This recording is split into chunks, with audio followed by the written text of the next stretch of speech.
YouTube channel बाल मंदिर बाड़मेर पर कक्षा 10th के सभी छात्र और छात्राओं का हार्दिक अभिनंदन है। वैदिक गणित जिसके अंदर भागफल विधि से अपन करेंगे, वर्ग, घनफल और अपन गुणन संक्रिया पढ़ चुके हैं। अब अपन भागफल पढ़ेंगे ध्वजांक विधि। ध्वजांक विधि से भागफल, देखो इसकी एक विधि है, सूत्र उर्त्यांक आधारित सर्वव्यापक विधि द्वारा संक्रिया का कोई भी बड़े से बड़ा प्रश्न न्यूनतम गणनाओं से हल किया जा सकता है। भाजक को सुविधा अनुसार दो भागों में विभाजित किया जाता है, मुख्यांक तथा ध्वजांक। मुख्यांक तथा ध्वजांक। ध्वजांक भाजक के इकाई अंक अथवा इकाई युक्त कई अंकों जो घातांक के स्थान पर लिखे जाते हैं ध्वजांक कहलाते हैं। मुख्यांक भाजक का शेषफल जो आधार स्थान पर लिखा जाता है और वास्तविक भाग संक्रिया संपन्न करता है, मुख्यांक कहलाता है। विधि भाग संक्रिया के स्थान को 3 खंडों में विभाजित करना। मुख्यांक और ध्वजांक, इसके विधि है भाग संक्रिया के स्थान को 3 खंडों में विभाजित करना। प्रथम खंड के आधार स्थान पर मुख्यांक तथा घातांक स्थान पर ध्वजांक लिखना। ध्वजांक अंक संख्या के समान भाज्य के उतने ही अंक इकाई अंक से लेकर तृतीय खंड में रखते हैं तथा शेष अंक मध्य खंड में लिखना रखते हैं। ये विधि है। इसके अंदर देखो, ऊर्ध्वत्यांक आधारित सर्वव्यापक विधि द्वारा भाग संक्रिया का कोई भी बड़े से बड़ा प्रश्न न्यूनतम गणनाओं से हल किया जा सकता है। भाजक को सुविधा अनुसार 2 भागों में विभाजित किया जाता, मुख्यांक व तथा ध्वजांक। ध्वजांक भाजक के इकाई अंक अथवा इकाई अंक युक्त कई अंक जो घातांक के स्थान पर लिखे जाते हैं ध्वजांक कहलाते हैं। मुख्यांक भाजक का शेषफल जो आधार स्थान पर लिखा जाता है और वास्तविक भाग संक्रिया को संपन्न करता है, मुख्यांक कहलाता है। विधि है इसकी, देखो 3 खंडों में भाग संक्रिया के स्थान को 3 खंडों में विभाजित करना। प्रथम खंड के आधार स्थान पर मुख्यांक तथा घातांक स्थान पर ध्वजांक लिखते हैं। ध्वजांक अंक के संख्या के समान भाज्य के उतने ही अंक इकाई अंक लेकर तृतीय खंड में तथा शेष अंक मध्य खंड में लिखा जाता है। जैसे 98,765 में भाग देना 87 का, 21,112 में भाग देना 812 का, तो अपन 98,765 में भाग देते हैं 87 का ध्वजांक विधि से। ध्वजांक विधि से देखो आप इसके अंदर देखो आप, ये तो है आपके पास भाज्य बराबर है 98,765, ये है अपने पास, और इसका भाजक है अपने पास 87, और इसका मुख्यांक देखो आप, इसका मुख्यांक है अपने पास 8 और इसका ध्वजांक है 7। ध्वजांक बराबर है 7। तो आप देखो इसका अपन कैसे करते हैं, तो इसके 3 खंड ये होगी अपने पास, देखो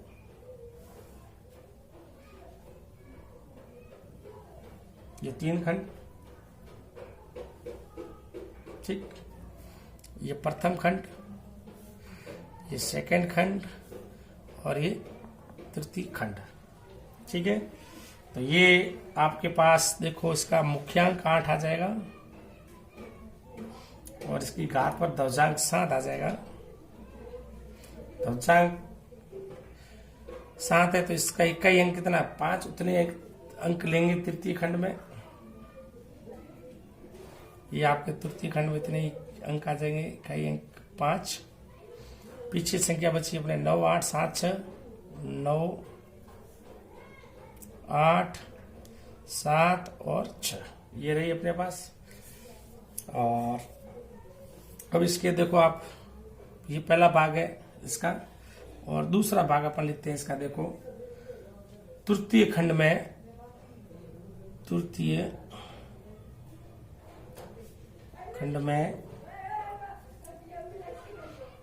खंड में भाज्य का एक अंक बराबर है 5। फिर अपन क्या करेंगे, इस 8 का इस 9 में अपन क्या देंगे, भाग देंगे। तृतीय कॉलम इसका आएगा। तृतीय देखो आप, 9 में मैंने भाग दिया किसका, 8 का दिया, तो भागफल प्रथम अंक आएगा 1। इसमें भागफल आया 1, ठीक, और शेषफल बचा इसमें 1। शेषफल बचा 1। 9 में 8 का भाग गया एक बार, भागफल आया 1। आप चाहो तो इसको ऐसे भी लिख सकते हो 1, और शेषफल बचा 1, ऐसे भी आप भाग दे सकते हो। तो ये अपने पास भागफल आया 1, तो ये आया अपने पास ये 1, ठीक, ये यहां आया अपने पास। तो अब शेषफल बचा 1, तो ये भाग अपने पास गया एक बार, तो शेषफल यहां रख दिया अपन ने, और ये भागफल गया यहाँ एक बार। अब देखो भागफल 1 और शेषफल मैंने यहां रख दिया 1, तो ये हो गया अब अपने पास नया भाज्य। नया भाज्य आ गया अपने पास 18 हो गया। और संशोधित भाज्य अपने पास आएगा ये संशोधित भाज्य, नया भाज्य माइनस भागफल इंटू ध्वजांक, भागफल इंटू ध्वजांक। तो संशोधित भाज्य आ जाएगा, नया भाज्य है अपने पास 18 माइनस भागफल है 1, ध्वजांक है अपने पास 7, 18 माइनस 7, ये बच गए अपने पास 11। कितने बच गए, 11 बच गए। अब अपने 11 में भाग देना है 8 का, 11 में 8 का भाग दिया एक बार, ये बच गए अपने पास 3। कितने बच गए, 3। 11 में भाग गया एक बार, कितना बचा अपने पास, एक बार, और यहां बच गए अपने पास 3, ठीक है। तो अब देखो, अब नया भाज्य अपने पास आ जाएगा 37, क्योंकि यहां भागफल आ गया अपने पास 1,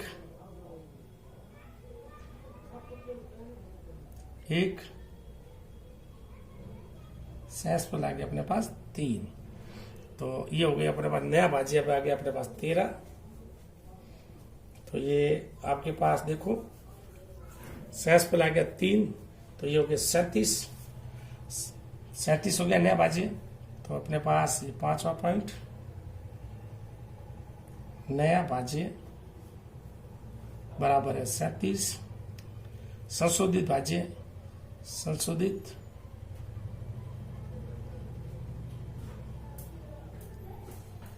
भाज्य, नया भाज्य 37 माइनस भागफल 1, ध्वजांक 7, 1 इंटू 7, ये रह गए 30। कितने रह गए, 30 में भाग दिया मैंने 8 का, 3 और 8 थी 24, पीछे रह गए 6। तो ये आ गया भागफल 3 और शेषफल आ गया मेरे पास 6। तो ये भागफल आ गया मेरे पास 3, शेषफल आ गया मेरे पास 6। तो 6 इसके नीचे रख दिया, भागफल यहाँ रख दिया। तो देखो ये आ जाएगा भागफल यहाँ आ जाएगा। अब देख भागफल 3 यहाँ रख दिया, 6 यहाँ रख दिया, तो अब नया भाज्य आ जाएगा अपने पास 66 है। तो संशोधित भाज्य लिखेंगे अपन। अब देखो तो सहसफल 3 हो गया। अब नया भाज्य अपने पास तो लिखेंगे अपन, तो ये 1 2 3 4 5, तो आप देखो ये आ गया अपने पास, ठीक। तो ये हो गया अपने पास। और अब अपने पास नया भाज्य है 66, नया भाज्य है 66, तो संशोधित भाज्य आ जाएगा अपने पास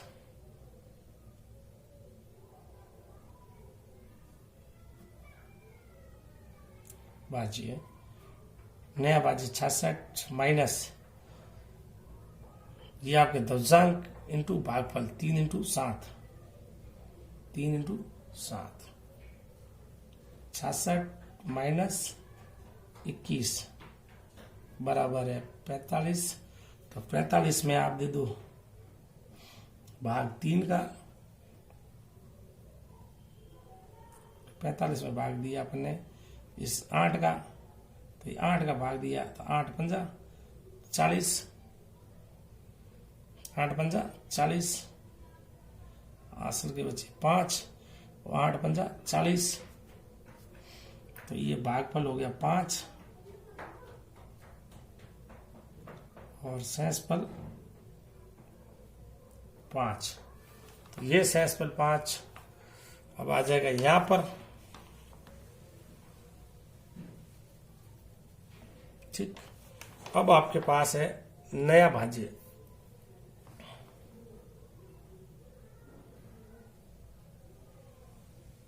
नया भाज्य अपन है 55, संशोधित भाज्य या अंतिम सहसफल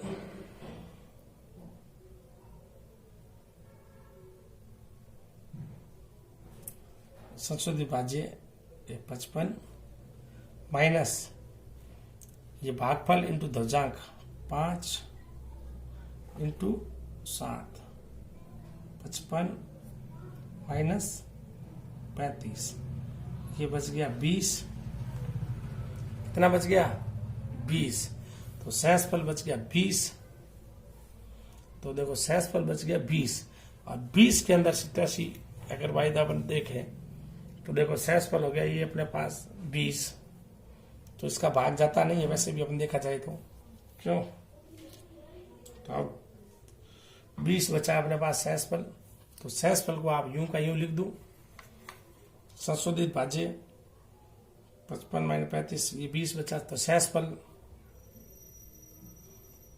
ये हो गया कंप्लीट। तो अब 20 जो बचा वो सहसफल बचा अपने पास, ये सहसफल यहां आ जाएगा, ठीक है।